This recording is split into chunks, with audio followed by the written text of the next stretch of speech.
bon voilà. Et regardez tout ce monde qui est devant là, c'est vraiment assez de monde, les gens sont remplis là et puis bon, ça cherche à rentrer, chacun vient demander sa bénédiction en fait.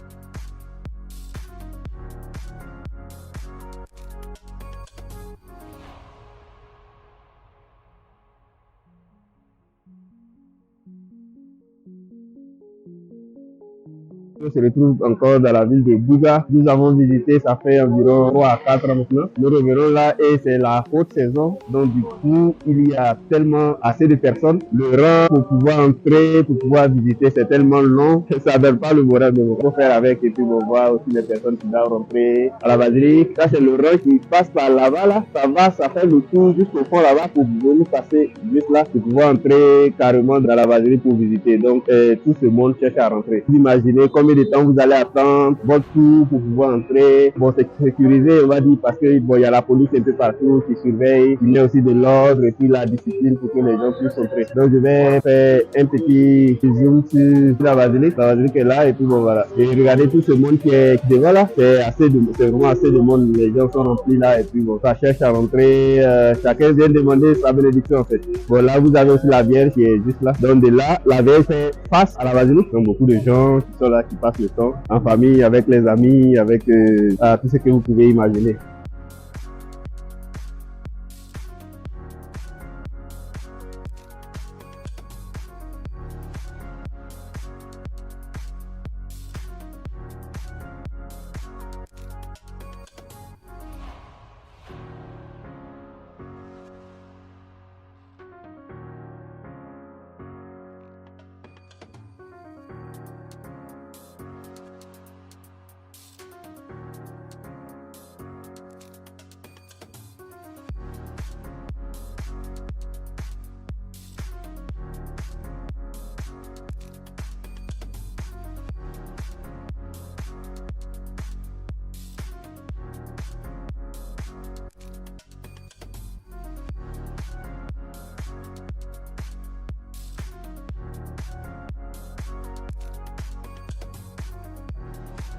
Donc c'est juste la place, il y a beaucoup de souvenirs aussi qui se vendent dans les environs, des boutiques, mais c'est beaucoup plus religieux quoi, parce que la ville est beaucoup plus religieuse, donc pratiquement toutes les boutiques, l'artisanat, tout est religieux. Vous payez vos souvenirs et puis vous donnez peut-être à vos amis qui sont religieux pour pouvoir aussi profiter de votre expédition à Bouga ou encore de votre voyage à Bouga. Donc avec ces ruelles qui ressemblent un peu aux ruelles de Cartagena, donc qui est beaucoup plus typique et puis il faut reconnaître que Bouga aussi faisait partie, on va dire, des villes principale de la Colombie.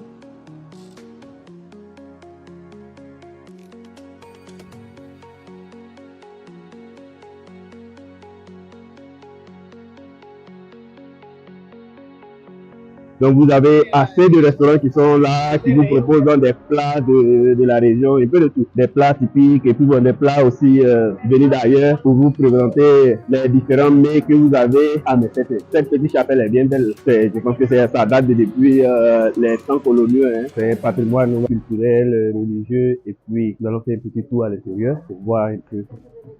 Vous avez les personnes qui viennent donc pour passer du temps. Donc vous voyez par exemple, tout est authentique. Donc ça fait des centaines d'années peut-être. On change jamais l'intérieur avec les pavés qu'ils ont pris pour faire. Vous avez également ça. Tout est en bois. C'est un bois authentique donc, depuis des centaines d'années. Les portes qui sont aussi en bois donc depuis les temps coloniaux jusqu'à présent. Vous avez aussi par exemple au niveau du toit, ce sont aussi des bois qu'ils ont pris pour faire les traverses et puis vous avez aussi là par exemple vous avez carrément une sortie qui est là, donc qui vous donne plus de détails un peu sur, je pense que c'est là que dorment par exemple les prêtres et puis les religieux qui travaillent au niveau de la chapelle. Donc, vous avez aussi l'autre côté, les bâtiments au niveau de là-bas et puis à l'intérieur. Et là, vous avez aussi les murs. Tout avait été construit à la main. Il n'y avait pas de machine dans ces temps. Donc, on peut s'imaginer un peu comment est-ce que oui, les différents édifices que vous pouvez trouver. Allez, vous avez carrément les différents trucs. Vous avez fait un petit zoom. Et puis, vous avez aussi les différents prophètes. Vous avez aussi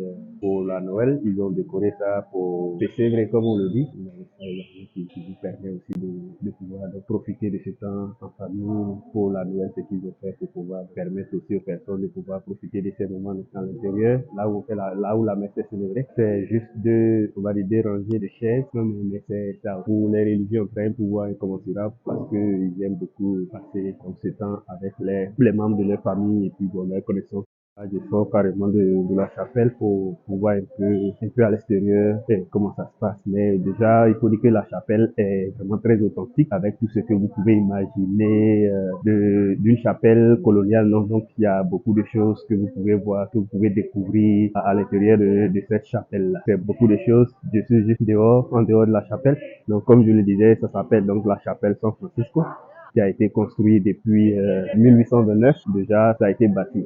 J'ai un peu vers aussi une petite place principale où il y a aussi d'autres éléments donc de la chapelle. On va dire l'histoire de Bouga. Il y a aussi on va dire une place avec on peut trouver par exemple quelques reptiles qu'ils appellent ici les iguanes qui sont dans la ville. Et apparemment ces iguanes sont consommées dans d'autres parties de la Colombie. Je pense que sur la côte il y a des endroits où ça se consomme et puis donc ils en consomment en tout cas. Et là vous avez le parc également qui, comme je vous l'indiquais, donc je vais vous montrer tout à l'heure ce parc-là qui se retrouve juste à quelques mètres. Devant nous, c'est juste un parc régulier. Donc, les gens viennent passer du temps et prendre de l'air, peut-être après avoir terminé leur passage au sein de la cathédrale. Ils viennent passer du temps aussi. Bon, aussi, les édifices sont vraiment authentiques et plus jolis. Je vais faire un petit zoom. Donc, par exemple, c'est ce genre de bâtiment-là. J'aime bien quand les bâtiments sont comme ça, beaucoup plus authentiques, ont gardé leur authenticité datant, en fait. Ici, par exemple, c'est le parc principal. Le petit parc dont je parlais tout à l'heure. Donc, vous avez ce parc à l'intérieur. Ici, il y a aussi d'autres éléments qui sont un peu vers sur ce côté, au niveau de là, aussi d'autres bâtiments qui sont là. Exactement. Donc, c'est, comme je le disais tout à l'heure, donc, comme le monsieur le dit, c'est ce qu'ils appellent parc de la iguane, parce qu'il y a beaucoup de iguanes qui sont juste là, que vous pouvez voir, vous pouvez photographier. Bon, je sais pas si on permet de les alimenter, mais ils sont libres, quoi. Pas comme s'ils sont enfermés à l'intérieur du parc. On va chercher les iguanes. On va voir si on peut trouver, donc, une iguane, et puis, bon, voilà, lui donner, de quoi manger. Ah, petit écureuil. Et il y avait l'écureuil qui est juste là, qui mange. En Colombie, c'est qu'en général, dans les jardins ou encore sur les places publiques, là, ils aiment, par exemple, avoir leur héros au niveau de là, par exemple, ça c'est le général, donc, José María Cabal, qui a vécu dans de 1769 et puis 1800, jusqu'à 1816. Donc, vous avez, par exemple, ici, l'information sur ce général et puis, bon, voilà, la patrie, on va dire les enfants qui ont contribué à la construction et à la libération, surtout de Bouganon.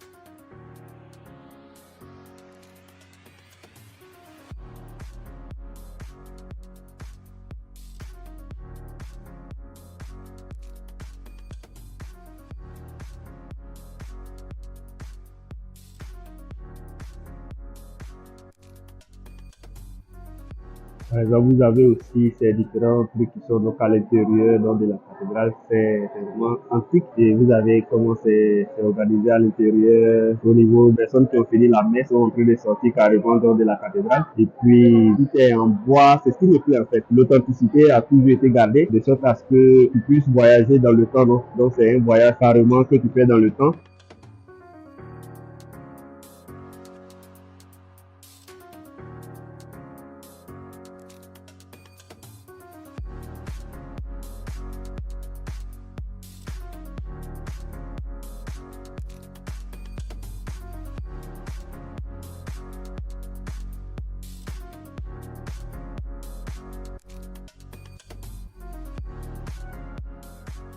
c'est aussi de pouvoir donc comprendre un peu ce que vous avez à l'intérieur donc, de la cathédrale, le passé, de présenter donc de cette manière, c'est vraiment beaucoup de choses à voir et puis à comprendre et puis à vivre. Donc, c'est aussi ça.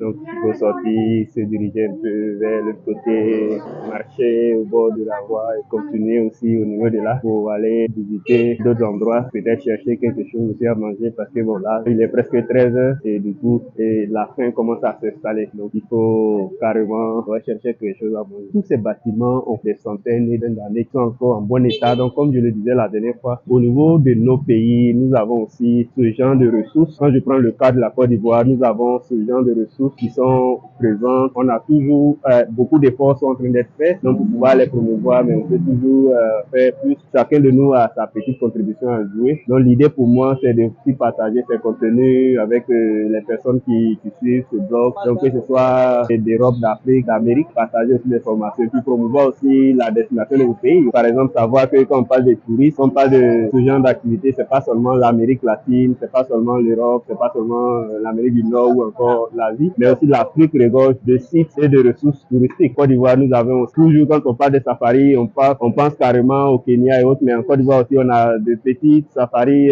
par exemple au Zi River Lodge, on a aussi cette possibilité d'avoir donc ce petit safari là-bas pour pouvoir nous permettre aussi de vivre l'expérience. Même si c'est pas grand, quand même, on a aussi des choses à partager avec les personnes qui viennent visiter le pays quand même. Donc, au développement, je pense que ça, c'est l'une des premières bonnes choses. Donc, voilà comment ils ont fait sur l'édifice. Ça montre un peu comment c'était décoré, les différentes informations fournies au niveau donc des trucs. C'est non seulement un village authentique, mais aussi ça connaît la modernité. Par exemple, juste à côté, on vient de passer un casino, ici il y a un cinéma également. C'est le mélange entre les temps coloniaux et puis les temps modernes. Puis nos chapelles, puis il y a beaucoup de choses à voir au niveau des chapelles, par exemple. Et puis voilà.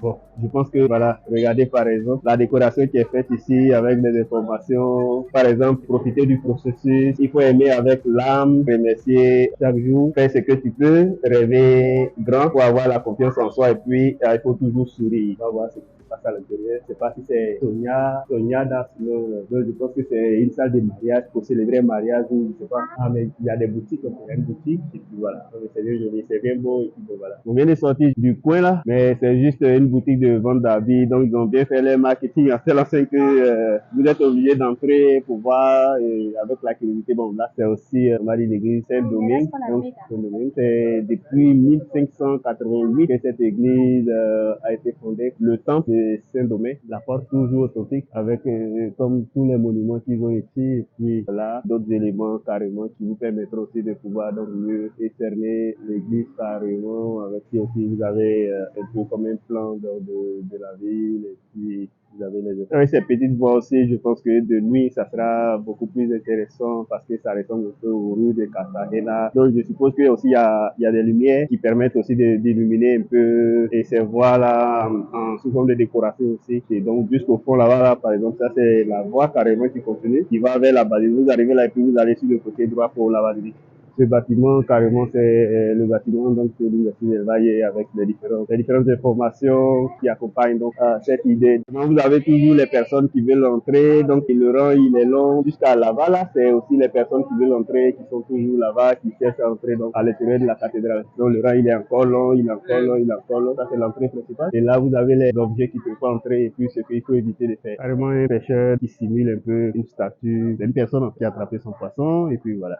Là, vous avez ça c'est le mur, la clôture donc de la basilique. Là, c'est l'arrière-plan. Hein. Donc, c'est une ruelle qui montre les bâtisses antiques de la ville de Bouga et tout ce que vous pouvez avoir, donc, où vous pouvez voir et faire au niveau de Bouga. Bien déterminer aussi le passage au niveau donc, de la cathédrale qui a rendu l'autonomie donc de Bouga. Là, il faut maintenant retourner carrément vers le centre-ville, chercher quelque chose à manger, mais c'est tout un contenu à voir, c'est toute une histoire à découvrir, des contes, et je dirais pas des légendes en tant que telles, mais il y a beaucoup de choses que vous pouvez aussi voir, profiter, et puis vous pouvez aussi essayer de comprendre sur l'histoire, non seulement l'histoire de Bouga, sa situation géographique et puis son rôle au niveau de la Colombie, jusqu'à l'indépendance même de la Colombie, et les enfants qui ont combattu pour pouvoir indépendantiser, comment on dit ça, donner l'indépendance de la Colombie, et puis bon, permettre aussi à ce que les personnes qui ont contribué à ce combat ont leurs noms qui sont carrément un peu sur les monuments.